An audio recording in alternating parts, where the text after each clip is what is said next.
Hello traders, Gary Wagner here. Just about 11:15 in Honolulu, 4:15 in New York. It is Friday. Happy Aloha Friday, as we say on the island. February 17th, 2017, and this is the Daily Report for gold and silver, our weekend review. And what a week in the markets. This culminating week for the first month of a Trump presidency. That was the general idea behind my opening letter, because we have seen a lot of events transpire in the most recent future in the last 4 weeks. First, let's catch up with what we saw with gold. Gold today did end on a lower note, although climbing nominally this week. Towards the end, we saw gold sell off. This, of course, is the continuous contract April futures, 1236.70, off about $5 on the day, 0.4%. It did close right near and on the lows, and the high of the day was 1245. Silver also trading under pressure today, down almost 0.5 or 0.5%, below $18 at $17.99. This being March futures. Low today, $17.97. High, $18.09. So as you can see, the precious metals all closed on the lows of the day.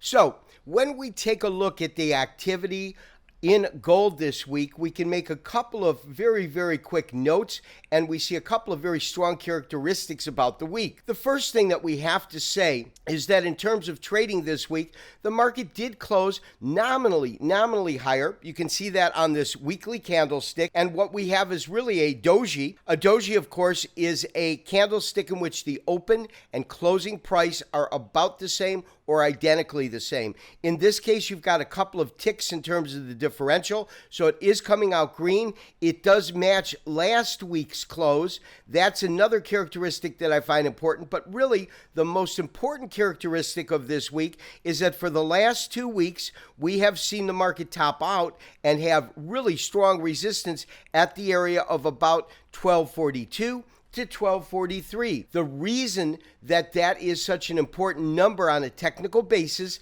if you recall, is that we created a fib extension by looking at this rally here, and it's approximately a 100-point rally. In fact, let's go ahead and convert this into a daily chart, because it's much more easy to see from that kind of chart. So just give me a second. There we go. And so as I said, we've got our first rally, which is roughly $100. From there, we get roughly a 38% retracement, which takes us to these lows at about 1180. And this is the point we start an extension, because on the basic model that we are looking at, we are under the assumption that rally one, and that's what I'll call this is a wave one, and the current rally, which is a third wave, should be about, at minimum, equal in length. Now, an equal length rally to this last rally is obviously a $100 move from the lows at 1180 would take you to 1280. Not rocket scientist math here. However, what is interesting is the fact that when we did a 61% extension, that's where this number of 1242 comes in. You can see that over the last couple of weeks, and you can see it much more clearly on a daily chart, of course, but for the last couple of weeks, it has made a couple of attempts, both here as well as here, to take that price point out, and on both occasions was not able to do so. So traders, what about silver? Well, silver has been running in tandem with gold. In other words, typically gold and silver both trade up or both trade down on any given day. What we typically look at is percentage gain or percentage drawdown, depending on if the market is moving up or down. In terms of current levels of resistance, $18 is obviously one, and we can see in terms of historical data, you've got that top right here. We carried over, and that corresponds roughly to this area of 18. And then the big resistance area, I believe right now, is between 1850. You can see that in these tops here, up to about $19. However, we first have to have some solid closes above 18, and I believe that if gold continues to move higher, as our model predicates it we will see silver moving to higher ground. And the areas that I would be looking for obviously, once we take out 18, and 18 corresponds to taking out 1242 in gold, then our next real level becomes 1850. Above that is $19 in silver. In other markets that we follow, U.S. equities, which had been trading lower for the better part of the day, staged a dynamic recovery as we went into the close, culminating with new record closing highs across the board in indices.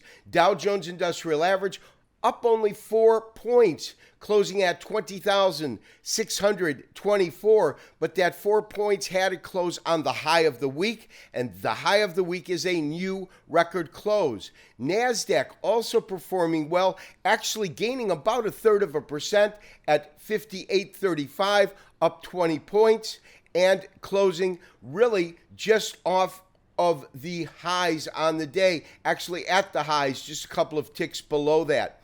Standard & Poor's also, we saw really the same occurrence.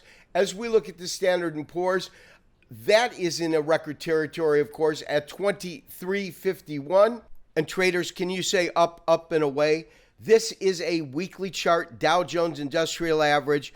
We were sitting, this is 20,000. We certainly broke that ceiling back last month. Trump takes office right here. Again, he's been in office for approximately 4 weeks now. 3 weeks ago was the only week where it closed slightly lower than last week, closing at a new weekly all-time record high, and certainly this week closing at an all-time record high. So traders, absolutely no doubt, another really exciting week in the marketplace today.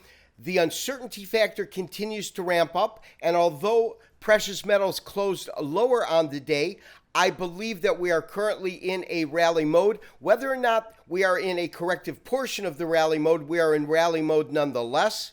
My upper target remains roughly 1280 to 1300. That is where I believe gold prices could head to in the short term. In the very short term, however, we have not received any kind of technical confirmation,